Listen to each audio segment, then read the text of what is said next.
Mimi is in St. Paul listening on KTNF. Hey, Mike. Hi. Well, I'm confused. I want to talk about Israel, and so can you even imagine any other country in the world allowing 530 rockets to fall before it took a step to defend itself? And then hearing the last segment, you guys were talking about not wanting to help fund the Iron Dome. The Iron Dome isn't just to protect Israelis. It's also so that they don't have to fire back and cause casualties in these areas of the Gaza Strip where the population is so densely populated. I just don't know. Tell me what you think would be an acceptable...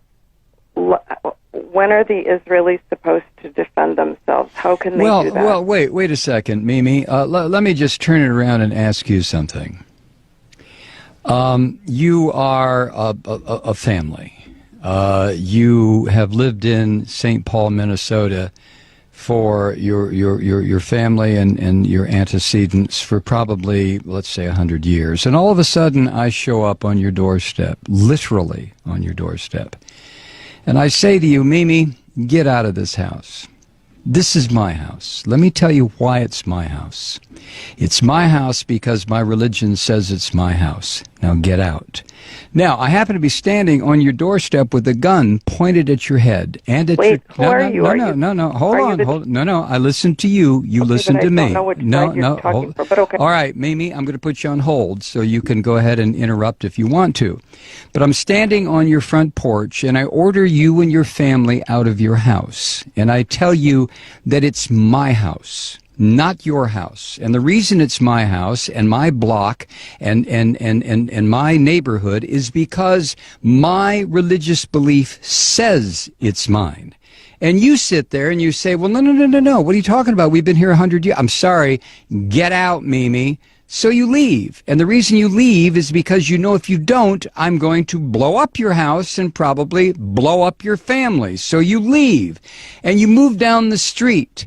And for the next 60 years, you sit there and you get very, very angry because I came into your house and told you to get out. So what you do, Mimi, you decide, well, I know what I'll do. I'm going to start throwing rocks at what used to be my house, and it'll break the windows. That'll make that damn Malloy move. So you start throwing rocks. And then I come outside and I say, Mimi, were you throwing rocks? And you look at me rather sheepishly, and that's when I level an RPG at you and your family and your house, and I pull the trigger, and all of a sudden, whoosh, you're all gone.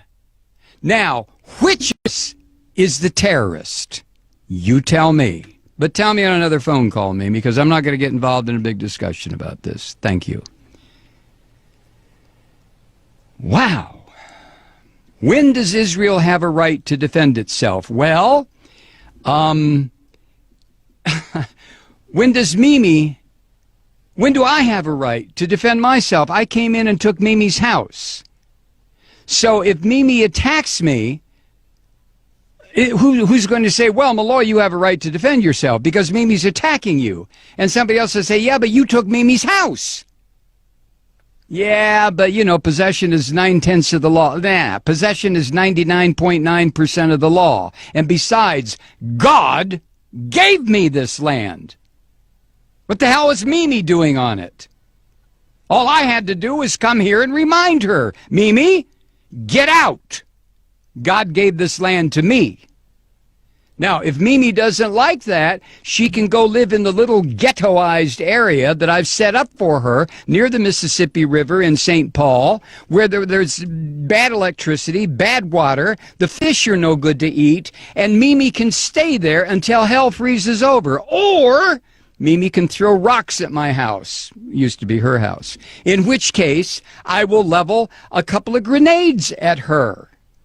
So the question, Mimi, is not, when do I have a right to defend myself? I stole your house. I stole your neighborhood. I stole your friend's house. I stole your friend's house. I stole the corner grocery store. I took it all. When do I have a right to defend myself? You have to be kidding. You have to be kidding. Let me recommend a book for you, Mimi. It was written by Rabbi Meir Kahana. The title is They Must Go. Read it and call me back. They must go.